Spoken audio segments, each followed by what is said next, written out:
obedience of your leader, because they are sincere and you are treacherous. This shows you the kind of issues that Ali radiallahu anhu was facing. That he saw that the rebels within his army were treacherous, and yet Muawiyah had no problem with rebellion. He saw that the people of Muawiyah remained sincere about getting revenge for what happened to Uthman. Whereas the people in his army, half of them were trying to get rid of him and kill him and have him removed. And there was only those companions and those tabi'een who followed them in good, who were sincere in fighting for the sake of Allah to uphold the justice and the truth that was with Ali radiallahu anhu. He saw that the people behind Muawiyah were united and the people in his army were breaking off. Again, not the companions, not the noble people, not the pious people who were with him, but the rebels who still made up a huge amount of his army, those people who were involved in the killing of Uthman, and those people who followed them in their way, and those people who broke off from the Khawarij, and those people who came back from the Khawarij. These were not the scholars of Islam, these were not the noble companions. And so this caused Ali radiallahu anhu to grow tired. Ali began to grow tired, he began to make dua to Allah to rid him of the pains of this dunya, to reunite him with the Prophet sallallahu alaihi wasallam and Abu Bakr and Umar and Uthman in Jannah. And so this is the kind of situation that Ali radiallahu anhu found himself in before he was assassinated by the Khawarij. Before this, the Prophet sallallahu alaihi wasallam had told Ali that he would be a martyr. In Sahih Muslim, it's narrated from Abu Hurairah that the Prophet sallallahu alaihi wasallam was on Mount Uhud when it shook, and he said, "Be still, O Uhud, for there is no one on you but a prophet and a Siddiq and a martyr." And it said that on it were Abu Bakr and Umar and Uthman and Ali and Talha and Az-Zubayr and Sa'd ibn Abi Waqqas. Talha and Az-Zubayr, who were both killed in the battle of the Camel, and Sa'd ibn Abi Waqqas. It's even said that Ali radiallahu anhu knew who his killer was, and that his killer had been foretold. When he passed by his killer, he said, "Indeed, this one is my killer." It was said, "Why don't you deal with him?" And Ali radiallahu anhu replied, "He has not killed me yet." Then the people said, "Then appoint a successor after you. Set someone after you." And they asked him in another narration, "Should we give the bay'ah, should we give the pledge of allegiance to Al-Hasan?" And Ali radiallahu anhu refused to either approve or disapprove. He said, "The matter is up to you. I will neither encourage you to give the pledge of allegiance to Al-Hasan, nor will I forbid you from giving the pledge of allegiance to Al-Hasan radiallahu anhu." In another narration, Ali radiallahu anhu said to them, "I will leave you as the Messenger of Allah sallallahu alaihi wasallam left you." They said, "What will your Lord say when you meet him and you've left us without a successor?" He said, "I will say, O Allah, you left me with them as long as you wanted, and then you took me for yourself. You are still with them, and if you will, you can guide them. And if you will cause them to go astray." The story of Ibn Maljam, the murderer and the assassin of Ali radiallahu anhu, is that he and his companions gathered together and they spoke about the people's situation, and they prayed for the rebels who died in An-Nahrawan, and they criticized their rulers, and they said, "What is life worth after our brothers who died in An-Nahrawan are gone? Our people who called the people to worship their Lord." Look at the misguidance of these individuals. They thought that they were calling the people to the worship of Allah by fighting Ali radiallahu anhu. They never feared the blame of the blamers except for the sake of Allah. This is how they're describing the rebels. Why don't we sell ourselves for the sake of Allah and go to the leaders of misguidance and try to kill them? Look at how they're describing who? Ali radiallahu anhu, Muawiyah radiallahu anhu, Amr ibn al-As radiallahu anhu. So he and his co-conspirators made a decision that they were going to go, one of them to Muawiyah, one of them to Amr ibn al-As, and one of them to Ali ibn Abi Talib, and to kill them. In their mind, for the sake of Allah subhanahu wa ta'ala. And it was for nothing but the sake of the shaitan. Notice for the Khawarij, there is no difference between Ali and Muawiyah. They consider all of them to be disbelievers or to be from the worst of mankind, rebels and evil rulers. This is the methodology and the belief of these extremist Khawarij who tried to kill Ali radiallahu anh, believing it was going to bring them closer to Allah subhanahu wa ta'ala. So Ibn Maljam said, I will take care of Ali ibn Abi Talib for you. And his other companions agreed to take care of Muawiyah and to take care of Amr ibn al-As, and they made a solemn pledge and a vow to each other that on the 17th of Ramadan, each one of them would attack their target. In the month of Ramadan, in the month of Ramadan. And that's why when you see people murdering the Muslims in the land of the Muslims today, you see people who say La ilaha illallah today murdering the Muslims in the land of the Muslims, you should not be surprised. When people attack Makkah, you should not be surprised. These people tried to kill Ali in the month of Ramadan, and they were successful in doing so. In the month of Ramadan, when everyone else is focused on worship, these people think that they are coming close to Allah Azza wa Jal. And that's why Ibn Abbas, when he was asked about the ayah in Surah Al-Kahf, shall I tell you which people are in the greatest loss in deeds? الذين ضل سعيهم في الحياة الدنيا وهم يحسبون أنهم يحسنون صنعا. Those people who lost all of their efforts in this world while they thought they were in the best position. Brothers and sisters, this is the situation of Ahlul Bid'ah, the innovators, that they think they are doing the best deeds for Allah, and in reality they're doing nothing but the work of the shaitan. In the second half of the episode, we're going to hear about how Ali radiallahu anhu was eventually killed and the aftermath of the assassination. Until then, assalamu alaikum wa rahmatullahi wa barakatuh.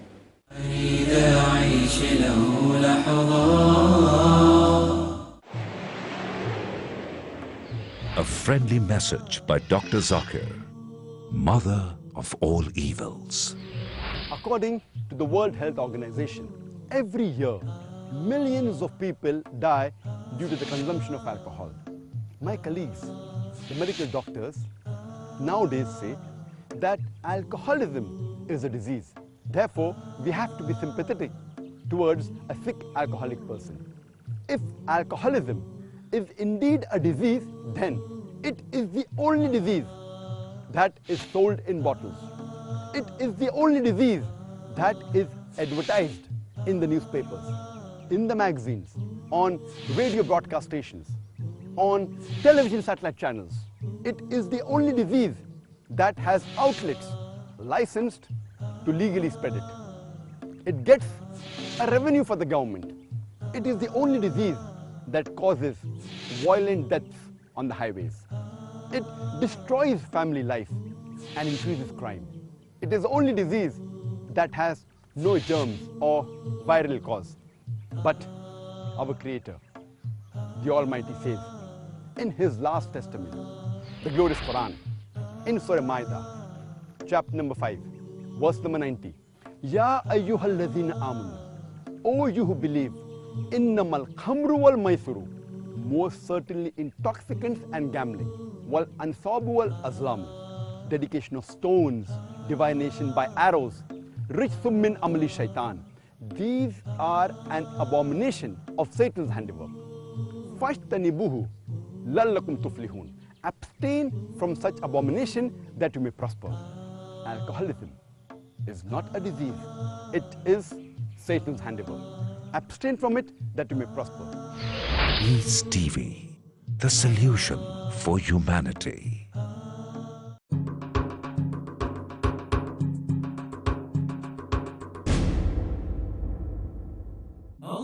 Distinguished world-famous orator who dedicated their lives to convey the message of peace came together at one platform, the International Islamic Conference, with one vision, with one mission, Peace Mission.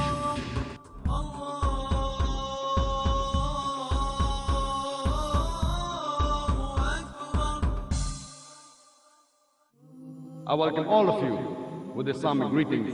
Assalamu alaikum wa rahmatullahi wa barakatuh. Peace Mission, next on Peace TV.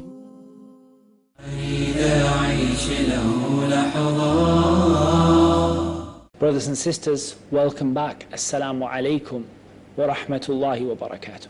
We come now to the events of the killing of Ali ibn Abi Talib. It's worth noting that the attempts to kill Muawiyah and the attempts to kill Amr ibn al-As failed. And it was only the attempt to kill Ali ibn Abi Talib radiallahu anhu that was successful. Muhammed ibn al-Hanafiya narrated saying, "By Allah, on the night that Ali was struck, I was praying in the great mosque with a large number of the people of the city. They were praying near the door, standing, bowing, prostrating, and they never got tired from the beginning of the night to the end of the night. When Ali radiallahu anh came out for the Fajr prayer, he started calling out, 'O people, the prayer, the prayer.'" Look at how Ali is following the sunnah of the Prophet ﷺ. From the last words that the Prophet ﷺ spoke, the last few things that he said before his death, one of the last things that he said was, "As-salah, as-salah," the prayer, the prayer. And Ali radiallahu anh came out to this wonderful end, calling the people to attend the Fajr prayer, saying, "As-salah, as-salah," the prayer, the prayer. And Muhammad ibn al-Hanafiya, he says, "I do not know whether he came out of the door and said these words or not, but I saw the flash of the sword and I heard the words, 'Ruling is for Allah or Ali, not for you and your companions.'" Subhanallah. Look at this evil individual who struck Ali radiallahu anh. Look at what he said when he struck Ali. "Ruling is for Allah, not for you and your companions." He said, "I saw a sword and then a second sword. And then I heard Ali radiallahu anh saying, 'Don't let the man escape.' The people ran after him from all sides, and soon Ibn Maljam was caught and brought forward."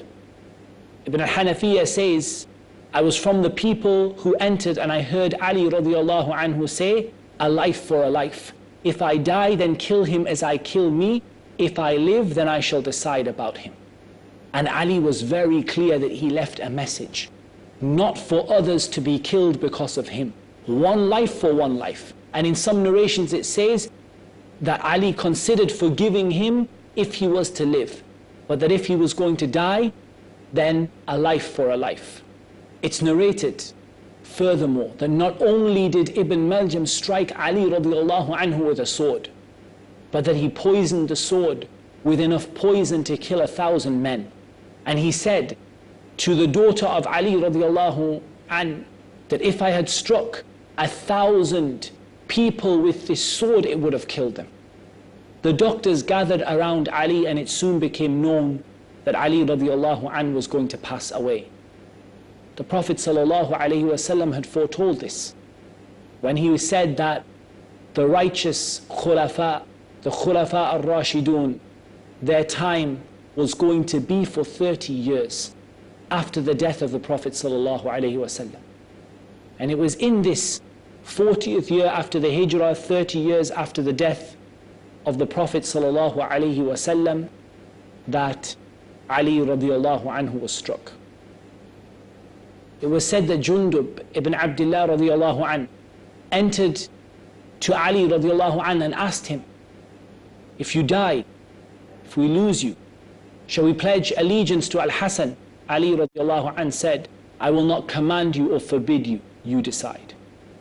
And then it said that the last words of Ali ibn Abi Talib before he passed away, "La ilaha illallah," the words about which the Prophet ﷺ said, whoever's last words in this dunya are La ilaha illallah, they will enter paradise. And how could it not be when Ali radiallahu anh had already been given the glad tidings of paradise by the Prophet ﷺ? Let Ali come in and give him glad tidings of paradise. Ali radiallahu anh lived for approximately 3 days after he was struck, and then he died radiallahu anhu on the morning of the 21st of Ramadan of that year. Ali radiallahu anh was clear that retribution and killing should not take place except for the person who killed him. He said, "O Bani Abdul Muttalib, I do not want you to indulge in the shedding of the blood of the Muslims, saying that he killed Amir al-Mu'mineen and he killed Amir al-Mu'mineen. No one should be killed in retaliation for my death except the one who killed me. Listen, O Hassan, if I die from this blow of his, then give him blow for blow, but do not mutilate the man. For I heard the Messenger of Allah sallallahu alaihi wasallam say, beware of mutilation, even for a ferocious dog. Look at the Sunnah. Still Ali radiallahu anh is implementing the Sunnah of the Prophet sallallahu alaihi wasallam until his death. And he continues to advise people until his death. Look at the situation of Al-Hasan radiallahu anh, the patience he had, the understanding that he had, and we're going to come to this when we talk about the role of Al-Hasan as a peacemaker in the next episode. This is how the Sahaba used to be radiallahu anhum, and this is the lesson that we need to take from the lives of the Sahaba radiallahu anhum ajma'in. The scholars of Islam differed over where Ali radiallahu anh was buried. Some of them said that Al-Hasan took him to Medina. Some of them said that he was buried in various different places. Almost all of them say that he was not buried in the place where this horrendous shrine is taken now, where the people worship Ali radiallahu anh as a god besides Allah subhanahu wa ta'ala. Alhamdulillah, Allah subhanahu wa ta'ala saved Ali radiallahu anh from being buried in that place where they worship him. Likewise, he saved Al-Hussein, and we're going to talk about this in a future episode, that he saved Al-Hussein radiallahu anh from being worshipped in that place and those places around the world where they worship Al-Hussein radiallahu anh. But as I said, the scholars differed over where Ali radiallahu anh was actually buried. As for Muawiyah, when the news of the death of Ali radiallahu anh reached Muawiyah, Muawiyah began to weep. The wife of Muawiyah turned to him and said, "Are you weeping for him when you fought against him?" He said, "Woe to you! Don't you know what the people have lost, the virtue that the people have lost, the understanding that the people have lost, the knowledge that the people have lost?" It's said that Muawiyah used to write to Ali ibn Abi Talib, and that he kept on having a dialogue and a discussion with him right throughout the most difficult times. When Muawiyah heard that Ali radiallahu anh had been killed, he said, knowledge and understanding have been lost with the death of Ali ibn Abi Talib. Some of the people around him said to him, "Don't let the people of Syria hear what you're saying." Why don't let the people of Syria hear? Because there were ignorant people in Syria. Not the likes of Muawiyah radiallahu anh, who knew the level of Ali and knew the position of Ali radiallahu anh. But those people who were ignorant, those people who didn't know the real reason why the Sahaba were fighting with each other radiallahu anhum. Those individuals who had nothing in their mind except partisanship, and the people around Muawiyah radiallahu anh did not want Muawiyah to be heard praising Ali radiallahu anh. But the reality is the companions knew the status of each other, and Muawiyah radiallahu anhu knew the status of Ali, and that's why he wept and cried at the death of Ali ibn Abi Talib radiallahu anh. It was narrated by Umar ibn Abdul Aziz rahimahullah ta'ala that he said, "I saw the Messenger of Allah sallallahu alayhi wasallam in a dream, and Abu Bakr and Umar were sitting with him. I greeted him with salam, and I sat down. While I was sitting, Ali and Muawiyah came in together and were led into a room, and then the door was closed when I was looking on. Soon Ali came out and said, 'Judgment has been passed in my favor by the Lord of the Kaaba.' And then Muawiyah came out saying, 'I have been forgiven by the Lord of the Kaaba.'" This is a dream that Umar ibn Abdul Aziz rahimahullah had. And inshallah it is a truthful dream, because we believe that the companions, they did enough in striving for the sake of Allah that Allah would forgive them their mistakes. And they did enough in trying to achieve what was right for the sake of Allah that Allah would forgive them their mistakes. And as for Ali radiallahu anh, then was judged in his favor, and there's no doubt about the ahadith that speak of this. Brothers and sisters, this time was a time of tribulation and a time of difficulty, and a time which many people do not know the reality of.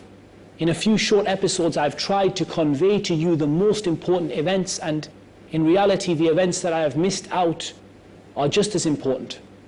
I've tried to convey to you as much as I can about the reasons behind these events and why they happened. And as I said, the greatest lesson that we can learn from this is our love of the companions and our hatred of those who oppose the companions from whichever side they oppose them from. A group of people came after Ali radiallahu anhu, and they raised Ali up to the level of divinity. And some of them raised him up to the level of a prophet, and some of them raised him up to a level where he was better than the other companions. And all of this is falsehood. Some of the people came and they hated Ali radiallahu anhu, and they took away from his right, and they insulted him, and they considered him to be a disbeliever. And these people are misguided. The people of the Sunnah, the people of Islam, they remained in the middle. They put Ali radiallahu anhu in his true status as the best of all of the companions after Abu Bakr and Umar and Uthman. They loved all of the companions for what they did. They loved all of the companions for their sacrifice for Islam. They loved all of the companions for the love of the Prophet sallallahu alaihi wasallam for those companions.